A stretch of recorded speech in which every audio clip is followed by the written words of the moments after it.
ಮತ್ತೊಮ್ಮೆ ಈ ಗ್ರಾಮದ ಶಿಕ್ಷಣ ಪ್ರೇಮಿಗಳಿಗೆ, ಸರ್ವ ಹಿರಿಯ ನಾಗರಿಕರಿಗೆ, ಎಲ್ಲಾ ಶಾಲೆಗಳ ಎಸ್ಡಿಎಂಸಿ ಅಧ್ಯಕ್ಷರು, ಉಪಾಧ್ಯಕ್ಷರು, ಸರ್ವ ಎಸ್ಡಿಎಂಸಿ ಬಳಗಕ್ಕೆ ಹಾಗೂ ಇನ್ನಿತರ ಯಾವುದಾದರೂ ಹೆಸರು ಮಿಸ್ ಆಗಿದ್ದಲ್ಲಿ ಯಾರು ಅನ್ಯತಾ ಭಾವಿಸದೆ ತಮಗೆಲ್ಲರಿಗೂ, ಸರ್ವ ಗಣ್ಯರೆಲ್ಲರಿಗೂ ಮತ್ತೊಮ್ಮೆ ಜೋರಾದ ಚಪ್ಪಾಳಿಯೊಂದಿಗೆ ಸ್ವಾಗತ, ಸುಸ್ವಾಗತ.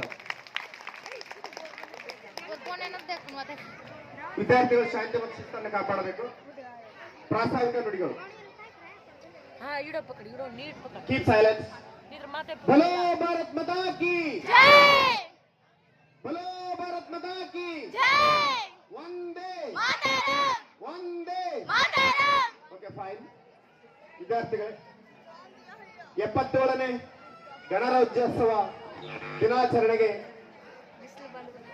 ಆಗಮಿಸಿದ ಎಲ್ಲಾ ಶಾಲೆಗಳ ವೃಂದಕ್ಕೂ, ಎಲ್ಲಾ ಶಾಲೆಗಳ ಮುಖ್ಯೋಪಾಧ್ಯಾಯರು ಹಾಗೂ ಶಿಕ್ಷಕರ ವೃಂದಕ್ಕೂ ಹಾಗೂ ಎಲ್ಲಾ ಶಾಲೆಗಳ ವಿದ್ಯಾರ್ಥಿನಿಯರಿಗೆ 77ನೇ ಗಣರಾಜ್ಯೋತ್ಸವ ದಿನಾಚರಣೆಯ ಶುಭಾಶಯಗಳನ್ನು ಹೇಳುತ್ತಾ, ವಿದ್ಯಾರ್ಥಿಗಳೇ, ಜನನಿ ಜನ್ಮಭೂಮಿಚ್ಚ ಸ್ವರ್ಗದಪಿ ಗರೀಯಸಿ, ಜನನಿ ಜನ್ಮಭೂಮಿಚ್ಚ ಸ್ವರ್ಗದಪಿ ಗರೀಯಸಿ.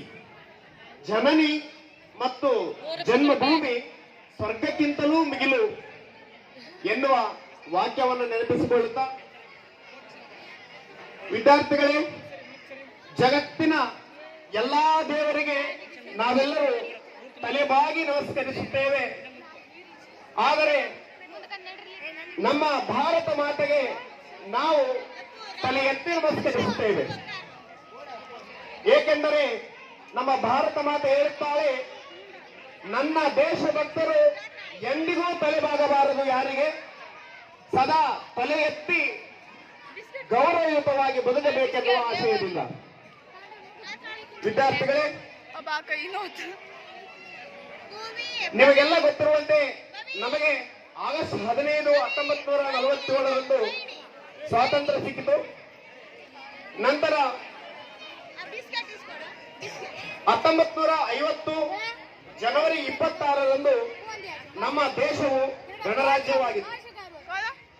ಇದರ ಸ್ವಲ್ಪ ಹಿನ್ನೆಲೆಯನ್ನು ನೋಡಿದಾಗ ಮುಂಚಿತವಾಗಿ ರಾಜಪ್ರಭುತ್ವ ಆಡಳಿತ ನಮ್ಮ ದೇಶದಲ್ಲಿ ಇತ್ತು. ರಾಜಪ್ರಭುತ್ವವನ್ನು ತ್ಯಜಿಸಿ ಪ್ರಜಾಪ್ರಭುತ್ವವಾದ ಅಸ್ತಿತ್ವತೆಯನ್ನು ಕಂಡುಕೊಂಡ ದಿನವೇ ಸಂವಿಧಾನ ದಿನ.